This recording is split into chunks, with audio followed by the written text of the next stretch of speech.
Hello everyone! Bienvenue dans ma nouvelle vidéo que je vais appeler le tag Les langues et moi, par rapport au fait que je voudrais être polyglotte. Alors, pour certaines langues, je vais vous dire certains mots que je connais déjà, et d'autres, ça sera mis à l'écrit dans les en commentaire.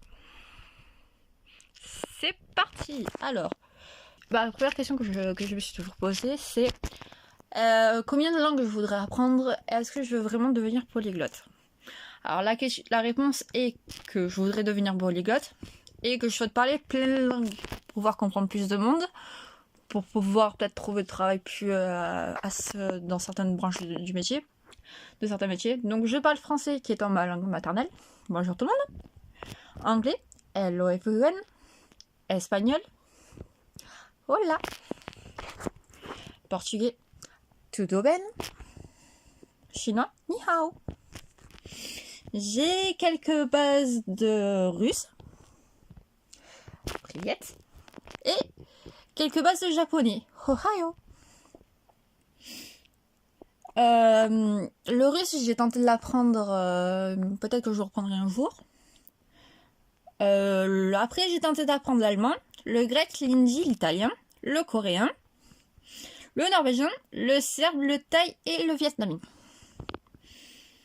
Alors, pour certaines langues, je vais vous présenter dans mes studios Wi-Fi comment je me débrouiller pour le chinois, avec un cahier et également pour le portugais. Donc là, actuellement, pour le chinois, une de mes techniques, c'est c'est ce cahier que je me sers pour prendre les pages.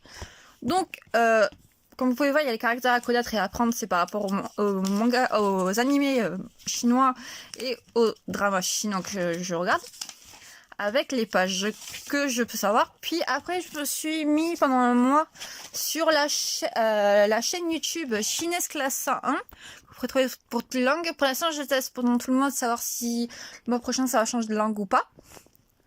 Ou globalement, petit à petit, je marque les mots que je connais pas avec les phrases qu'ils disent pour pouvoir les retenir pour moi. Pour toujours dans mon objectif de passer le HSK bientôt.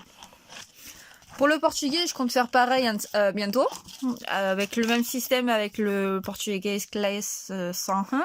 Je vous mettrai les liens en barre d'infos. Si bien sûr les liens ils restent, pour les cours changent vraiment du mois au mois.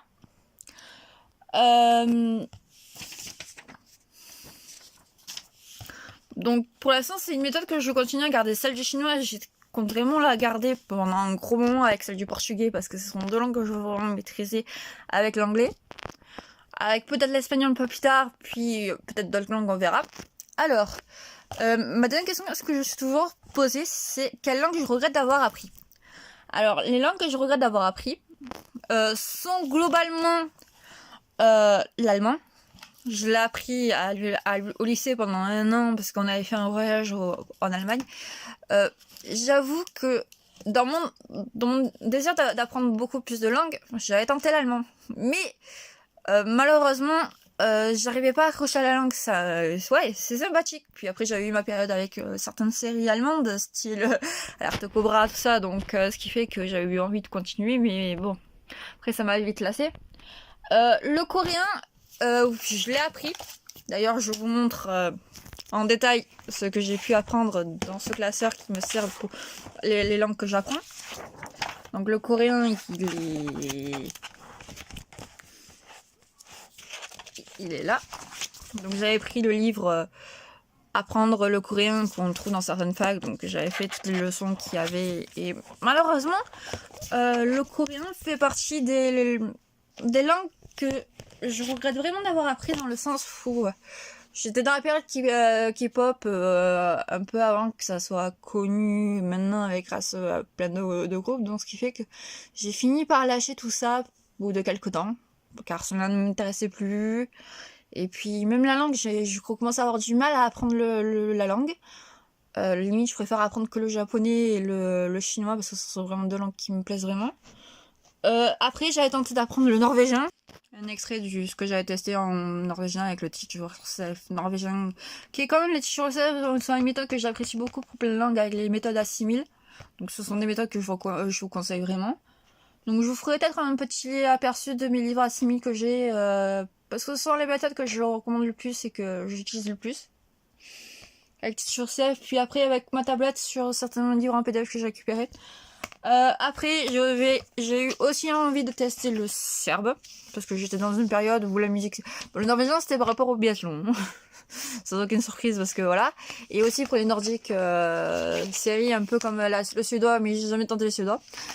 Le serbe, même système que pour le norvégien, j'ai tenté, j'ai fait une leçon, j'ai fait nope. Et pourtant, ça, le serbe, c'était à propos de la musique, actuellement, après, une des autres langues, c'est le thaï. Bon, le thaï, vous l'avez pas présent ici. Mais j'ai tenté de l'apprendre parce que j'étais à fond dans les lacords, qui sont les dramas de là-bas, les séries de là-bas. Malheureusement, l'écriture des thaï, j'ai énormément à l'écrire. J'avais tenté de l'apprendre à la fac, mais à la fac, c'était assez compliqué aussi, donc ce qui fait que j'ai complètement abandonné l'idée. Même, je n'ai plus vraiment la motivation pour l'apprendre au quotidien. Après, j'ai appris des endroits que je sais pas trop si je regrette d'avoir appris. Pour l'instant, je ne sais pas encore mon avis, mais c'est assez compliqué parce que j'ai aussi appris avec la fac. C'est le vietnamien. Pour certains qui connaissent ma vie, le vietnamien a été une partie de ma vie parce que comment dire ça, j'ai eu quelqu'un qui de ses origines était de là-bas. Donc je voulais apprendre la langue et aussi par rapport aux séries que je voulais tenter. Puis c'est un côté de l'Asie que je voulais quand même visiter. À l'arrivée, la langue m'intéresse un peu, mais peut-être que je ne l'apprendrai pas aussi sérieusement que j'ai pu l'apprendre dans le passé ou que j'aurais voulu l'apprendre. Donc la motivation n'est plus la même qu'avant. Donc c'est un truc que je regrette pas mal. Après, est-ce que je vais vouloir la continuer? Ça, je sais pas, ça l'avenir me le dira. Mon autre question que je me pose, c'est quelles sont les langues que je souhaite vraiment continuer à apprendre ou à vraiment commencer. Alors déjà, il y a le grec que vous avez pas là, mais que j'ai le livre Assimi qui est dans un coin, que je souhaite vraiment me trouver une motivation un jour, peut-être cet été, pendant les vacances, ou peut-être quand j'aurai fini mes études, au moment où je ferai plein d'examens ou quoi, ou peut-être quand j'aurai fini d'apprendre certaines langues, de me mettre vraiment en grec, parce que c'est une langue, ça fait des années que je voudrais l'apprendre avec la musique, l'histoire. Même après par rapport au sport, parce que voilà, le sport en Grèce c'est quelque chose. C'est une langue que je dois vraiment continuer à apprendre. L'espagnol doit le maîtriser parce que c'est une langue qui fait partie un petit peu de mon héritage par rapport à ma famille. Donc je dois vraiment le maîtriser. Bon là, pour l'instant au niveau espagnol, j'avais fini la méthode assimile. Après, une des langues que je dois continuer à apprendre, c'est le japonais. Bon, comme vous voyez là, j'ai fini tout le Genki numéro 1 du livre qui est utilisé dans ma fac, mais que ils n'avaient pas continué et la méthode que j'avais utilisée à la fac, elle ne m'avait pas plu, donc ce qui fait que j'avais arrêté le japonais à la fac. Et je l'avais continué par moi-même, donc ce qui fait que j'ai pu le finir. Actuellement, ça y est, j'ai commencé le Genki numéro 2, comme vous voyez là, parce que j'ai retrouvé la motivation de apprendre le japonais cette année, donc ce qui fait que je le ferai peut-être en même temps que le chinois et les autres, petit à petit. Ça sera pas mal que je me fasse ça comme base à la fin. Après, comme langue que peut-être je souhaite continuer à apprendre, je suis même quasiment sûre parce que c'est une langue qui m'a beaucoup plu, c'est que cette année j'ai commencé l'Inji à la fac. Moi j'ai pas pu la continuer parce que mes horaires ne correspondaient pas. Mais cette année, peut-être que si j'arrive à récupérer les cours de deuxième semestre qui me manquent, peut-être que je pourrais le continuer, ou alors j'ai toujours le livre qu'ils utilisent à la fac, qui est Teach Yourself Indie, ou alors j'utiliserai la assimile en plus. Donc ce qui fait que ça m'aidera pas mal pour l'apprendre, pour continuer à l'apprendre. Peut-être aussi le russe, je sais pas encore si je vais continuer. Peut-être que, sachant que j'avais fini le The New Penguin Course pour le russe, après. Peut-être l'italien, pour avoir quelques bases italiennes, mais bon, après, c'est toujours une question assez complexe pour moi de savoir quelle langue je voudrais vraiment apprendre. Parce qu'à un moment donné, j'ai aussi envie d'apprendre le cantonais, mais parce que vu que par rapport à la Chine et tout, peut-être un jour, j'aurai quelques bases. Ça, seul l'avenir me le dira. Après, il y a peut-être d'autres langues encore que je pourrais apprendre, mais bon, pour l'instant, ce sont vraiment pour l'instant, les langues que, voilà, pour l'instant, ce qui est sûr, c'est que, voilà, je parle anglais, je parle portugais, je parle chinois, que j'ai continué à la travailler jusqu'à la fac, parce que, voilà, parce que c'est encore mes études et tout. que j'ai des concours à passer. Après d'autres langues que je souhaite vraiment apprendre parce que ce sont des motivations que j'ai eues depuis des années et que je souhaite vraiment apprendre.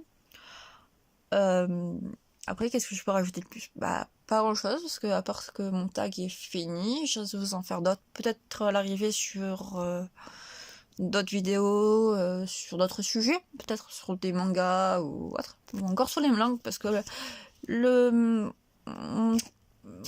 ma passion pour les langues, pas trop polyglotte, date de pas mal d'années et que maintenant je sais que je peux le faire vraiment au maximum que je peux. Donc voilà, donc là c'est des vidéos que vous allez risquer de retrouver bientôt encore un peu avec d'autres peut-être Studio Wi-Fi pour vous montrer si vraiment si vraiment comme j'ai expliqué pour le chinois classe 1 il y a tous les mois les cours changent. Je serais capable de vous faire une vidéo encore de Studio With Me avec par rapport avec la chaîne, la méthode de la chaîne. Et je pourrais faire pareil avec d'autres langues. Hein. Voilà, c'était tout pour cette vidéo. N'hésitez pas à me dire ce que vous avez pensé de ma vidéo sur ce sujet-là, de ce que vous en pensez, de ce que vous pensez de certaines langues. N'hésitez pas, surtout pas à me dire ce que vos avis. Quelles sont les langues que vous voudrez apprendre, quelles sont les vidéos que je pourrais vous faire. Merci à tout le monde. Merci encore de votre soutien au fil des temps, à fil que je me diversifie dans certaines vidéos. Je sais que mes vidéos sont beaucoup moins régulières qu'avant, parce que maintenant j'ai envie de faire des vidéos au fil en vue de ce que j'ai envie de faire. Donc merci à tout le monde. Au revoir. Bye.